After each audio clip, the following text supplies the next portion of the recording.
अखिल भारतीय जनसंघ आज पंडित दीनदयाल उपाध्याय जी की पुण्यतिथि मना रहा है। उस विषय में आज यहाँ एक सभा रखी गई है। तो पंडित जगदीश शास्त्री क्या कुछ कह रहे हैं इस पुण्यतिथि पर और पंडित दीनदयाल उपाध्याय के बारे में, आइए सुनते हैं। बोलिए सर। आज पंडित दीनदयाल उपाध्याय जी की पुण्यतिथि है, जो कि अखिल भारतीय जनसंघ पूरे भारतवर्ष में मना रहा है।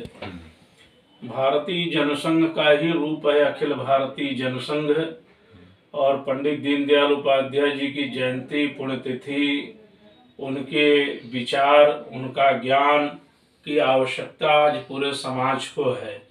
पंडित दीनदयाल उपाध्याय जी ने जो अपने जीवन का मर्म दिया है समाज को, जो अंत्योदय का उन्होंने नारा दिया है और जो उन्होंने समाज में शिक्षा दिया है, उसकी आवश्यकता आज सभी राजनीतिज्ञों को भी है, सभी समाज सेवियों को भी है, सभी संस्थाओं को भी है।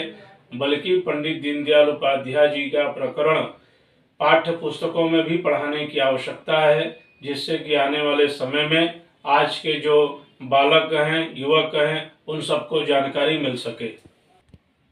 अखिल भारतीय जनसंघ जहाँ उनकी पुण्यतिथि मना रही है, वहीं बीजेपी भी मना रही है। बीजेपी भी उनको अभी बढ़ चढ़ कर अपने प्रमोशन में यूज़ कर रही है। तो ये पंडित दीनदयाल उपाध्याय अब ये किनके नेता हैं, मतलब किनके आदर्श?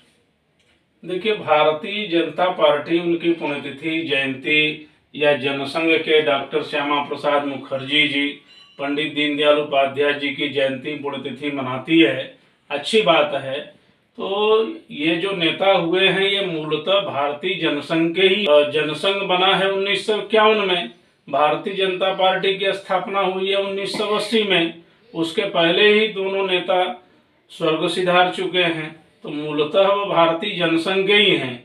चूंकि उनकी पुण्यतिथियां, जयंतियां मना रहे हैं, उनको अपना आदर्श मान रहे हैं और उस आदर्श के साथ भारतीय जनता पार्टी कुछ काम भी कर रही है, तो हमें प्रसन्नता है। हम तो चाहते हैं कि कांग्रेस भी, समाजवादी पार्टी भी, अथवा भारत की जितनी पार्टी हैं, संस्थाएं, सभी दीनदयाल जी की पुण्यतिथि मनाएं, उनके जन्म तिथियां मनाएं और जनसंघ के सिद्धांतों के ऊपर चलें।